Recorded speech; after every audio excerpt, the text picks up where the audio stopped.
ne da sibira Allah ta la ya da ya ne da sibira so ya ke we da mu me ya bira Allah zaini Allah zaini Allah zaini ya zaini radio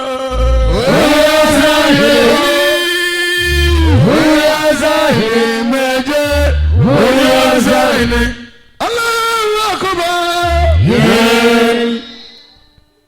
Allahu Akbar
more penny.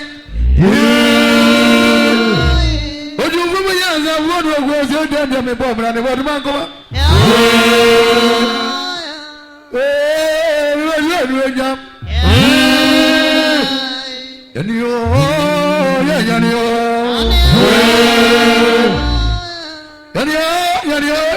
Yanio, that's it. Hello,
Amen. Ama bita fra amelane. Agadia sodian munya amelane. Amelane. Yesiamu yeke amelane. Anu mo profo nyaku pa amelane. Isa mo no nyani nyaku pa no amelane. Anu ko do be yesiamu amelane. Yesiamu yeke amelane. Yesiamu mi ya baby habi ni amelane. Agadia ma na grandma ko amelane. Amelane. Amelane. Amelane. Amelane. Amelane. Amelane. Amelane. Saya di amelane. Saya di amelane. Saya di amelane. Aja mababa ya baba. Amelane. Yesu mi hunanu yo. Amelane. Aja mababa ya baba. Amelane. Yesu mi hunanu yo. Amelane. Amelane. Saya di amelane. Wamana. Amelane.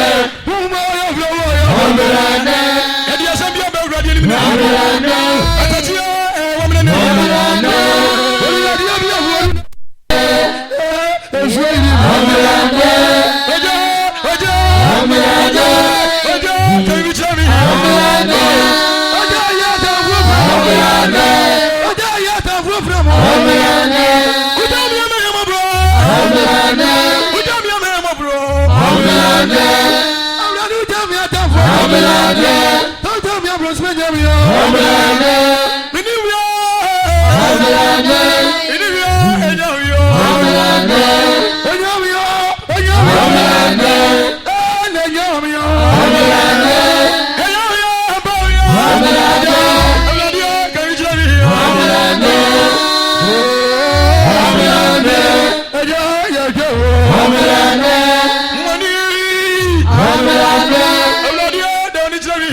Amelane. Anuma kwa dia bless you. Amelane. Wacho we mu bajamu danfo. Amelane. Odo mama no kufuni no. Amelane. Abuni. Amelane. Abuni o jeje ni. Amelane. Ajeje mu anana ni o. Amelane. Oladu ko ya che yo. Amelane. Oladu o wamne ni yo. Amelane. Onyewu. Amelane.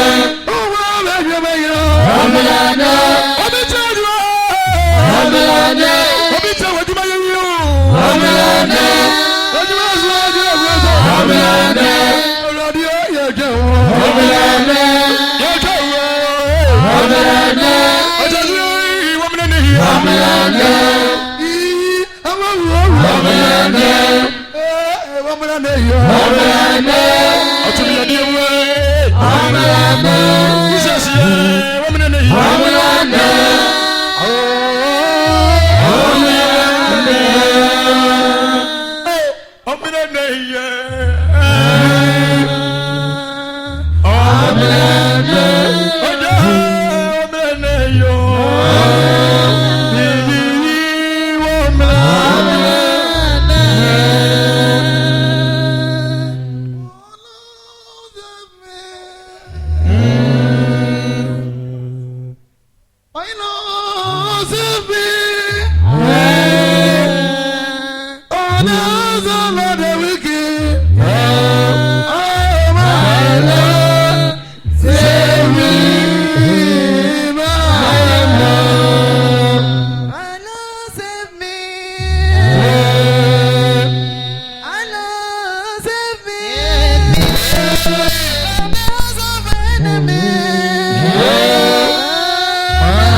say, oh, Daimona, or Yaria, Brain Moses here.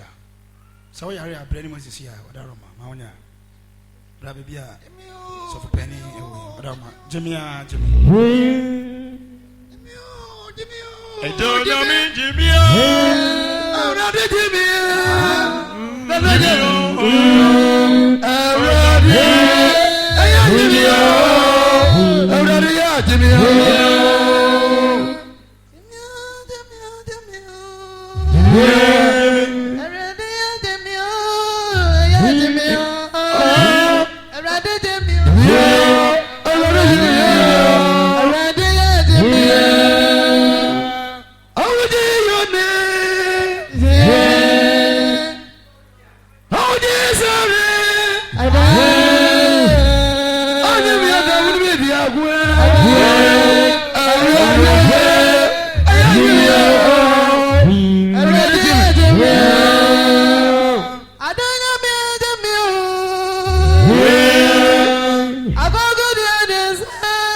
Atumi